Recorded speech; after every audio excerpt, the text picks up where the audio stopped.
This is the creature we use for what aquarium enthusiasts might call the perfect tank mate for an axolotl.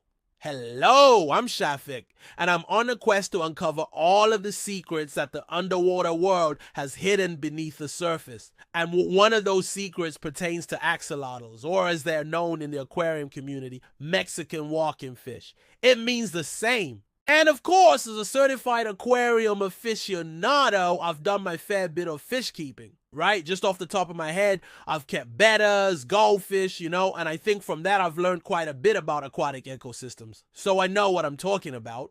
But when it comes to axolotls, whether you're just looking for a quick addition to your tank or something long term, it is worth learning that these adorable amphibians aren't necessarily compatible with every aquatic creature. And so without further ado, let's metaphorically dip our toes into the water as I uncover the best tank mates for axolotls. When I first got into axolotl keeping, the first confusing thing that I noticed is that these creatures, unlike many other aquarium inhabitants, have some very specific needs. Sarah, what do you mean by that? Well, here's how axolotls work. They're not your typical fish. In fact, they're not fish at all. They're amphibians, and they have external gills that are quite delicate. When you're considering tank mates, you need to think about creatures that won't nip at these gills or outcompete the axolotl for food. In the aquarium world, it's a little bit different, because that same creature that might be perfect for a community tank could spell disaster for an axolotl habitat. So the fish immediately compatible with other common aquarium fish might not be suitable here. And then you get to your axolotl tank, and this is where those aquatic differences really take shape, or should I say size. Because there's one key rule. On the whole, axolotl tank mates tend to be smaller than the axolotls themselves. And the reason for this, as we all know, is that axolotls have a tendency to try and eat anything that fits in their mouth.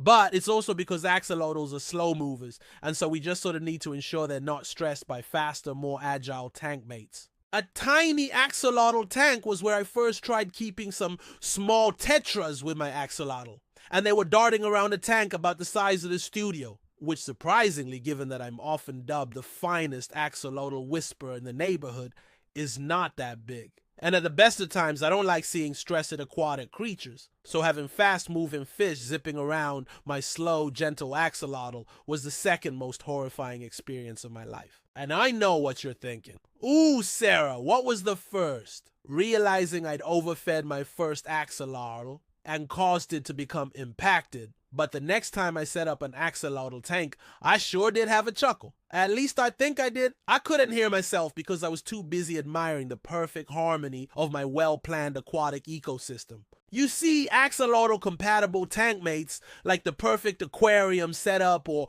ideal water parameters, are just more specific. What I mean, they'd have to be, right? Especially given what we've discovered on this channel about the unique needs of axolotls. And of course, a tank mate is not the only thing in an axolotl tank where you'd find life. In addition to the axolotl, the plants, and in desperate times, the filter meter, which should prompt nobody to ask me about the bacterial bloom incident of 2018, there are also the substrate dwellers. And I know what you're thinking. Yes, Sarah, the axolotl substrate needs to be fine sand or bare bottom. Well, firstly, that's not always true. And secondly, that's not where I was going with this. I was actually going to mention the perfect bottom-dwelling tank mates, because while in many aquariums, bottom feeders like Corydoras catfish are a go-to choice, this is often not the case with axolotls. To go from common aquarium inhabitants to axolotl-compatible tank mates, you often have to think smaller and slower, because the bottom of the tank is where axolotls spend most of their time.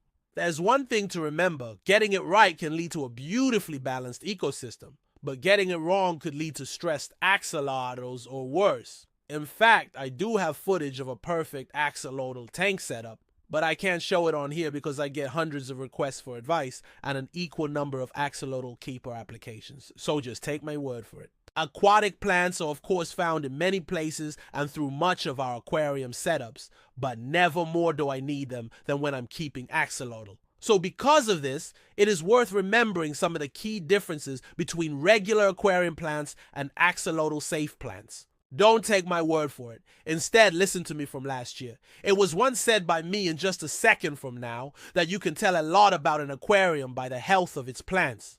And given its unparalleled record of boasting unique aquatic creatures, axolotl tanks might fancy their chances of winning. The my plants are healthier than your plants debate. But the truth is, and you might find this shocking, axolotl-safe plants are often hardier.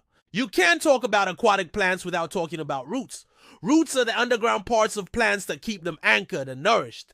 And the only reason I made a planting sim there was to draw your attention to the miniature forest I made from various aquarium plants while I was bored.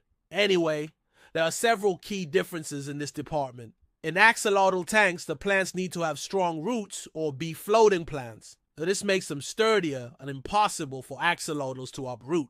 How do I know that? Because I was a novice axolotl keeper once. But whereas regular aquarium plants, that is stem plants, are decidedly rooted, that's not always the case in axolotl tanks. Sure, some rooted plants like Anubias definitely do work well. But floating plants, which are easily the more outgoing and competitive of the two, are often preferred due to the manner in which axolotls interact with their environment. There's also a difference in how they grow in the tank. In regular aquariums, the plants often grow tall and bushy, thus making it harder for fish to swim through them. And the sparse planting of axolotl tanks means that you can do this in theory, but it's not recommended. One of the biggest concerns for axolotl keepers, aside from being forced to deal with frequent water changes, is the great axolotl and fish compatibility divide. In regular aquariums, fish compatibility is categorized as peaceful, semi-aggressive, or aggressive, while it's generally not applicable in axolotl tanks. Moreover, regular aquarium fish often operate on a schooling or shoaling behavior, and axolotls on solitary. What does all of this mean? Well, let's just say that you want to keep small fish with your axolotl, but they don't stay at the top of the water column, are not slow moving, or are incompatible with cold water. In that instance, you'll need to run to the pet store to pick up some more suitable tank mates. A suitable tank mate will coexist with the axolotl without causing stress or becoming a snack. In the event that your chosen tank mate doesn't come from a cold water environment, be sure to also pick up a separate tank for them. This separate tank is magic. It allows you to keep your desired fish while still maintaining a perfect axolotl habitat. For axolotl keepers visiting regular fish stores, the same applies but in reverse. A separate setup might also be needed to safely house incompatible species. Both are widely available for axolotl and fish keepers on specialized aquarium websites. I say the most obvious difference between axolotl tanks and regular aquariums is the temperature. When I first set up an axolotl tank, I couldn't believe how cool it was. And not in a Finding Nemo type way. I mean, this was a cold water setup. I just mean it was chilled. But in regular tropical aquariums, you don't usually have that problem or luxury because a significant amount of aquarium fish prefer warmer waters. This is a particular problem when you're trying to combine tropical fish with axolotls. As with many areas of life, axolotl keeping has its own subgenre of aquarium versus axolotl-specific word differences. Take, for instance, the name that we assign to that helpful aquatic creature that helps keep the tank clean when you're maintaining your axolotl habitat. In axolotl tanks and much of the cold water aquarium world, this creature is known as a freshwater shrimp. This is the creature we use for what aquarium enthusiasts might call a cleaner crew or a cleanup crew. Also, whether it's situated on the bottom or floating at the top, axolotl keepers and regular aquarists also can't agree on what you call that area of the tank that you first noticed. Upon entering an axolotl tank, we usually opt for the word substrate. Please note that aquarists, just like patrons on my most recent live stream, are divided on whether this should be pronounced substrate or substrat. Either way, axolotl keepers will often call this area the tank bottom. More often than not, axolotl keepers will call a water change a water change. Regular aquarists will call a water change a partial water change, while axolotl keepers have about 100 words for a hide. Chief among these are cave, log, PVC pipe, or terracotta pot. And finally, live food. This is something I've encountered far more in axolotl keeping than I have in regular fish keeping. This is a feeding method offered in axolotl tanks in which you provide live worms or other small creatures for the axolotl to hunt, but the use of live food might be confusing to some regular aquarists. You might think of live food, often pronounced live food, as a treat for tropical fish. A fine example of which is the brine shrimp from pet stores that I somehow keep mentioning in my videos just by coincidence. That's it for this video. Let me know in the comments below some of the axolotl tank mate differences that you've encountered. I'm Sarah Brown. You can follow me on Instagram at axolotl.adventures, and don't forget to subscribe to my channel so that my videos don't get lost in the aquarium. Thank you to my patrons for literally making this video happen. If you would like to support this channel, you can do so today at patreon.com/axolotl-adventures. Until the next video, goodbye.